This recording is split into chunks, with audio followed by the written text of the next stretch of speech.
I'm excited to be checking out the brand new Azzaro Pour Homme Cologne Intense here on the channel with you guys today. This is going to be my first impressions on this scent, and I have to say, when I saw this one announced, I was pretty excited because I really like the original Azzaro Pour Homme, and I also really like their flankers as well. Mostly the Azzaro Pour Homme Intense flanker, which is a nice, sweet, boozy, deep, and rich version of the original Azzaro Pour Homme. It still takes that kind of aromatic fougere type of scent, just adds more of a nighttime, sexy, rum appeal to it. And that one there, in my opinion, is one of the best flankers out there, and is also one of my favorite designer fragrances, especially for the price. I mean, Azzaro themselves have some great fragrances, and there's some really, really good ones within this Pour Homme line. So when I saw Pour Homme Cologne Intense launch, I was very excited to go ahead and check this one out. And when you look at the bottle online, it does have a nice kind of green to yellow gradient, which makes you think of something that's going to be lighter and fresher, basically the exact opposite of something like Pour Homme Intense. So I'm going to go ahead and get this one out of the box. We'll spray it on for the first time, and I'll let you guys know how it smells, how it compares to the original, and also how it compares to other fragrances out there on the market. So as I'm opening this one up, so far all I can smell is cellophane and cardboard. You know, the typical new fragrance smell that you get when you're opening up a new bottle of cologne. It's something I don't normally talk about, but yeah, I mean, synonymously across all of the different brands out there, if you smell a cologne box, they all kind of smell the same. I'm not really sure why that is, and I'm not really sure why I'm talking about that now, but I figured I'd let you know. So here's the bottle in all of its glory. You see that it's pretty similar to how it looks in pictures, although I'm seeing more of a green to yellow gradient here. Looks very nice, and I mean, when you take a look at this, I mean, it definitely gives you the impression of a lighter cologne style fragrance, hence the name. I'm going to go ahead and pop the cap off of this one, spray it on skin for the first time, and we'll see how it is here. Let's go ahead and spray it on.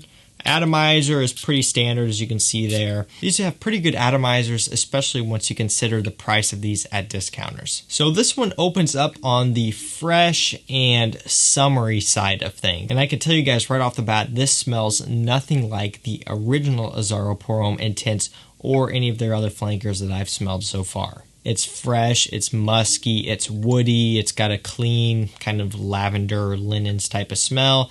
This is a pretty standard smelling cologne. And while we're at it, I'll also go ahead and read off the note breakdown for you. And this is going to take a long time because this is a relatively extensive note breakdown here. Up top we have lime, in the mid we have lavender, in the base we have mastique or lentisque. Yeah, not extensive at all. This is another one of those 3 note breakdown fragrances, and this is something that is very common, especially it seems within the past couple of years. And it's weird because we've gone in a completely different direction. Back in the 90s when fragrances were being released, you would get note breakdowns that were ginormous. Now we're kind of going to the direction where we're only getting 3 notes, 1 top, 1 mid, and 1 base note.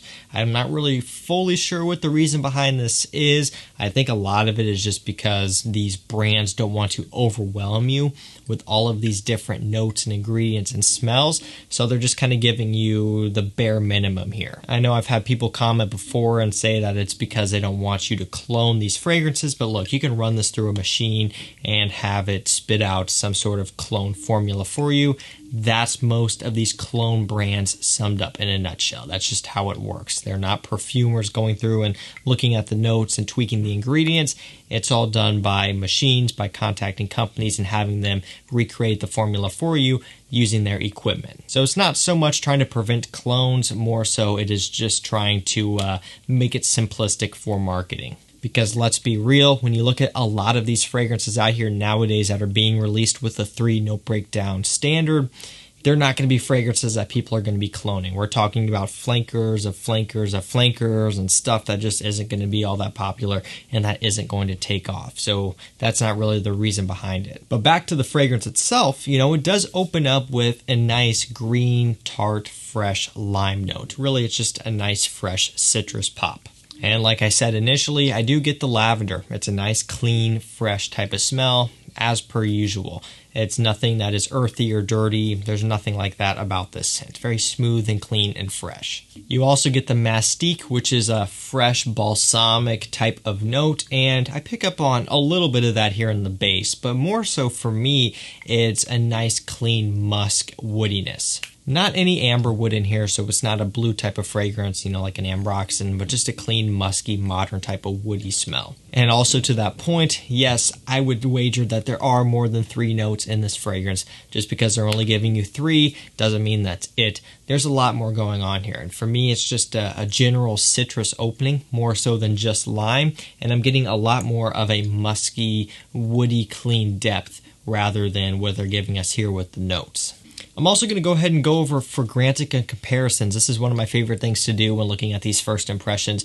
Right now, the current upvoted scent, which this smells similar to, is Parfums de Marly Percival. And I gotta say, I don't really think this smells like Percival. However, what I will say is I do think it can fit into a similar category as Percival, where Percival is a clean, fresh, summery, musky, woody, uplifting scent.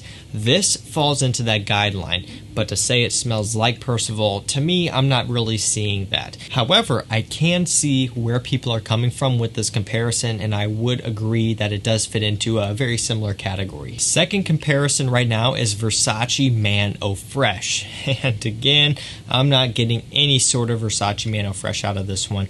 That fragrance is a musky, citrusy, star fruit based scent, and I don't really get the similar vibe about this one at all. And last up, we have Replica at the Barbers as kind of another comparison, and I don't get that either. I don't find this one to be all that barbershoppy like the original Azzaro Pour Homme. You get the lavender.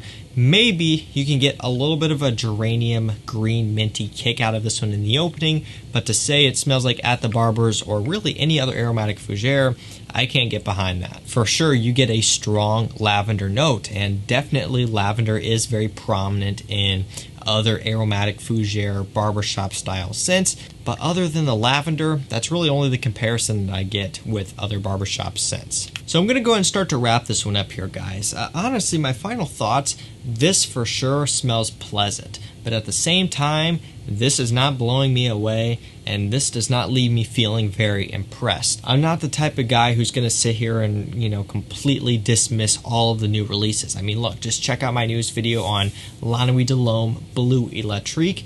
Brand new 2021 release, hot off the press, and I like it. I'm impressed by it. So I'm not afraid to tell you guys when I do like a new release. But I can say here for this one, while I do like the smell, I'm not getting anything that is super great or super mind-blowing out of this one.